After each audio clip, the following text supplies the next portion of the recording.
Hello everyone. Full disclaimer, I don't really know how to start a YouTube video, so I'm just gonna start yapping. But I have my handy dandy little iPad here. If you read what was on there, it's what the video is about, so it doesn't really matter.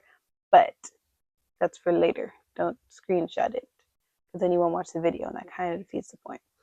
But my handy dandy iPad, ASMR, wait, ASMR. Um, but as you know, well, I guess when I post this, it'll be like the 4th, maybe. But today is New Year's Day. It's January 1st, 2026. And for a lot of people, New Year's means recreating yourself, making a completely different version of yourself, new year, new you, all of that stuff. And while I do think that new year, new you is in some ways a good mindset to have because you don't want to bring, bad things that you've done or bad habits that you've had, bad mindsets from the past year into this new year, you want to, recreate yourself in a good way. I feel like there are also things from the past year or even a year before that, just things that you've been doing that are still good. And you don't want to ignore all the things you've been doing that are good in an effort to completely recreate yourself. So I have, and the title of the video is 6 habits that I'm bringing into 2026 because they're things that I've been doing in 2025 that I was like, hey, these are actually really good.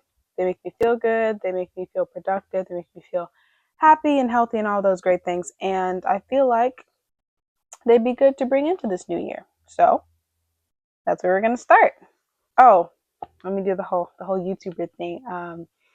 You've gotten almost 2 minutes into this video. So if you don't despise me at this point, then give it a like, a comment perhaps, subscribe, and enjoy the rest of the video. So habit number 1 for bringing into the new year, bringing into 2026 is journaling.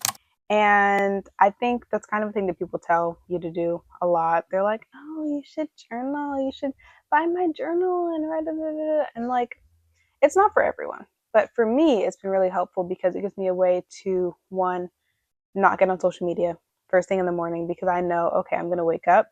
I'm going to do the Wordle because I'm a Wordle junkie. I love the Wordle. So I do the Wordle. I do the connections in the morning. And then I journal. And I feel like it's a really good way for me to, yes, be online because right now I don't have a physical journal. I journal on my iPad, handy dandy iPad.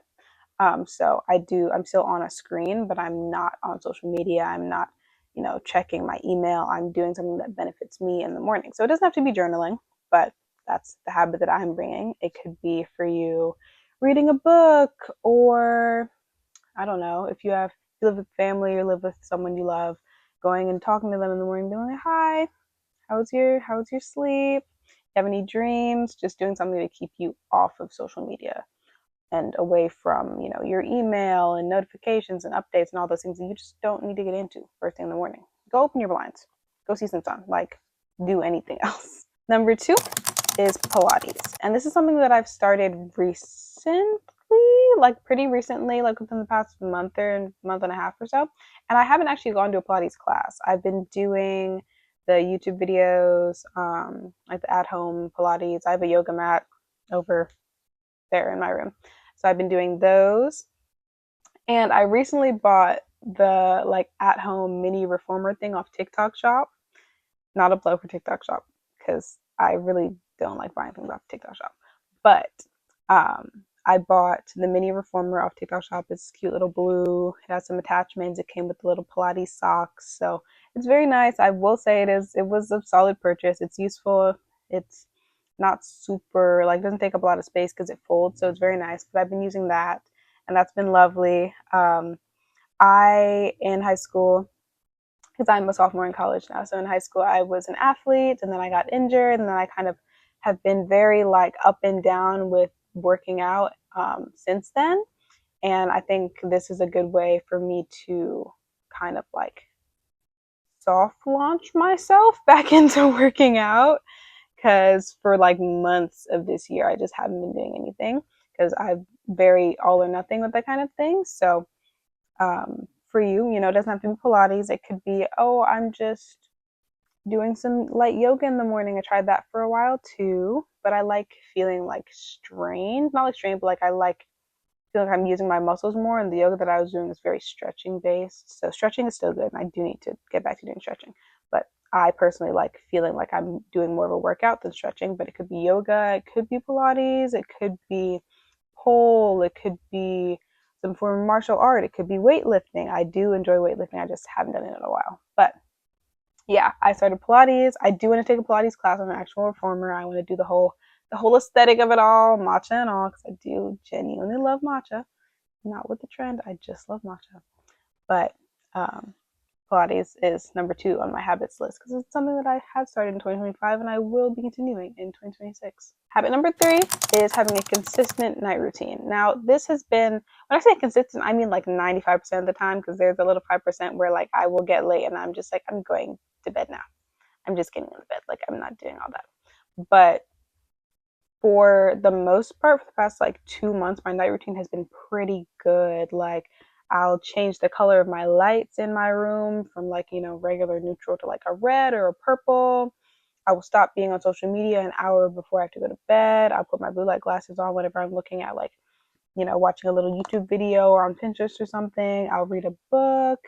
I will, do my whole nighttime skincare routine, all of that, which I'll get to in another one of these habits. But it's been very consistent and it's been very helpful. And I've also been going to sleep, not including right now because, winter break, bets are a little bit off, but I've been trying.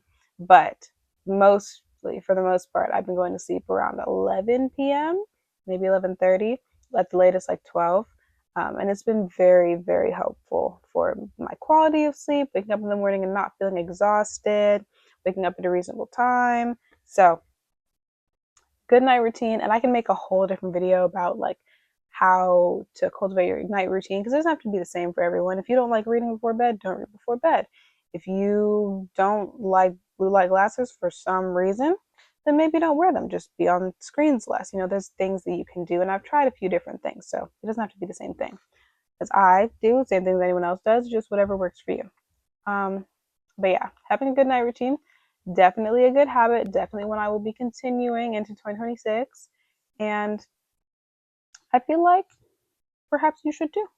Habit number 4, part of my morning routine, is making my bed every morning. And I've been doing this for at least a year, probably longer, because I'm pretty sure I did it my first semester in college as well. And it's just a very good way to feel like you've accomplished something in the morning, a good way to start off with a clean slate in the morning, because you're not waking up and just jumping out of your bed and going right into things. It's a good way to put intentionality into your morning. Like I was talking about my morning routine before, where I do my Wordle, my connections, I journal.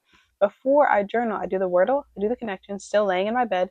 Then I get out of my bed, I make my bed, I open the blinds, I turn my fan off, and then I get to my journal. And sitting in a nicely made bed, doing my journal, it feels very therapeutic, it feels very intentional.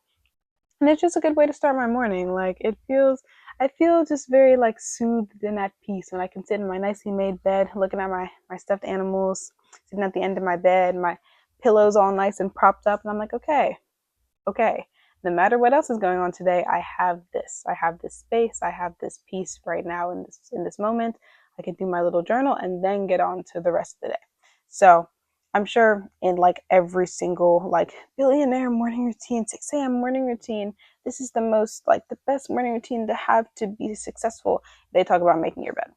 And like, I'm not trying to be repetitive. It's just something that I do and that I genuinely do think is a good thing to do for everyone. It's a great way to just start your day off smoothly. If nothing else in your day goes smoothly, at least that did. So, number 5 is reading. And this is more of like a loose one because it's not like a specific time, specific amount of books. But when I was younger, I was a huge reader. Like I would literally devour books. Like I finished a whole book series in like a week. Like it was crazy. And I think as I've gotten older, I've started reading less because I've been, on social media or online or at school and just like focusing on anything else. And so these past like 2 months, maybe, I've tried to get back into reading. I've read a few different books, online, physical books. I've recently gotten into audiobooks.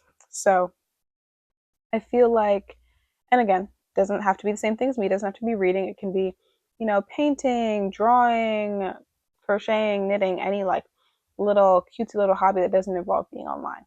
But I feel like for me, reading is always has been very important to me. My mom reads like a ton. She's read like 60 something books this year, which is just flabbergasting actually. Um, but reading for me is one of those things where it's like it's it's mentally stimulating, so that's a plus. It's just interesting. Like the books I read are very interesting, and they're not always all the same. I read literally everything: fantasy, horror, self help, drama, action, like literally anything. So it's just interesting. Like it's a genuine interest of mine, and then it just gives you something to do. It just gives you something to do. People should have hobbies. Hot girls have hobbies. I've seen that somewhere on the internet, and it is correct. Like, what do you mean you're just sitting on your phone all day? Find something to do. And that's how I feel. That's how I talk to myself. I'm not saying that to you guys to be mean. I'm saying it to myself because sometimes I will see myself sitting on TikTok for hours and I'm like, girl, find something to do. Like, you could be doing anything right now and you're on your phone. And so I read a book because it's not strenuous, it's not hard, it doesn't take literally anything from me. I get up, go to my bookshelf back there. You can't see it, but it's back there. I go to my bookshelf, I take out a book and I start reading it. And I have good taste. So even if I've read it before, all the books are good. The last one, number 6, is having a consistent skincare routine, both morning and night. Now, let me put the iPad down since I don't need my notes anymore. But, my skincare routine is very important to me. I am not really a makeup girl. Like, I own makeup because I wanted to try to get into it, and it's not really my thing. Like, I like doing it every once in a while, but my skincare is very important to me. I like just having clear skin, everything looking right. It's one of my things. Um, but even with that, I am only in the past month, maybe month and a half, 2 months, have really been getting into a consistent nighttime skincare routine. And I think people undervalue nighttime skincare because it's literally setting your face up for the next day. And it's also kind of like helping your face recover from the entire day that you just went through. So, everyone's like, oh yeah, I put on my sunscreen, I put on this and this and this during the day. And it's like, yes, great, cool. Your face is glowy, you look amazing during the day.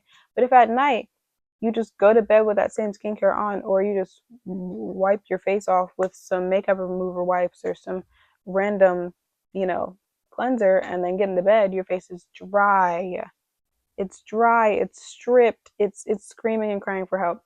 So I've realized that also about myself because I was like, I'd either go to bed with my daytime skincare on and I have all the dirt and grime and germs from the day still on my face, and then wake up in the morning and be like, why did I have a pimple? I wonder. Or I would wash my face, put nothing on it, or put like some face spray and call it a day. And then I wake up and my face would literally feel like dry and like stripped, and I'd be like, ugh, what is this? And then I try to overcompensate and put a bunch of skincare products on my face in the morning and just be the whole thing. So, consistent skincare routine is crucial. And I know that some people are makeup people, so they're like, I don't need my skin to look perfect, shiny, glowy, plump, refreshed all the time because I'm going to put makeup on anyways. And it's like, yes, but your skin is also an organ and it's part of your body. And as an act of self-love, as an act of self-care, as an act of self-respect, you should want to take care of it regardless of whether it's going to be seen or not, regardless of whether you're going to put 10 pounds of makeup on it, regardless of whether you're going to be walking around with a mask on. It's your skin, it's your face, it's an organ, it's your body. You should want to take care of it.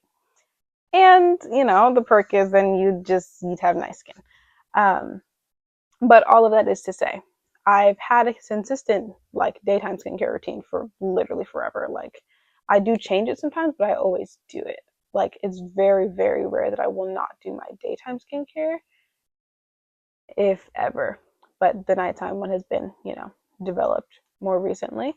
And I think it's very important. I think it's a good thing to have. I think everyone should invest in some skincare products. Man, woman, non-binary person, child, adult, it doesn't matter. I mean, it matters a little less for kids because, like, you have baby skin. It doesn't really, but, like, still, everyone and anyone should invest in a skincare routine. So to wrap it all up, those are 6 habits that I am bringing from 2025 and before into 2026. I hope you all like this video.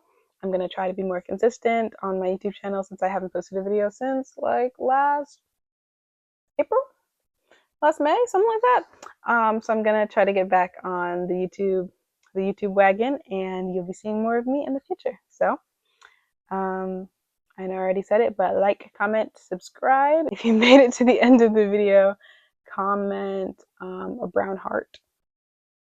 And I can't wait to see you on the next video.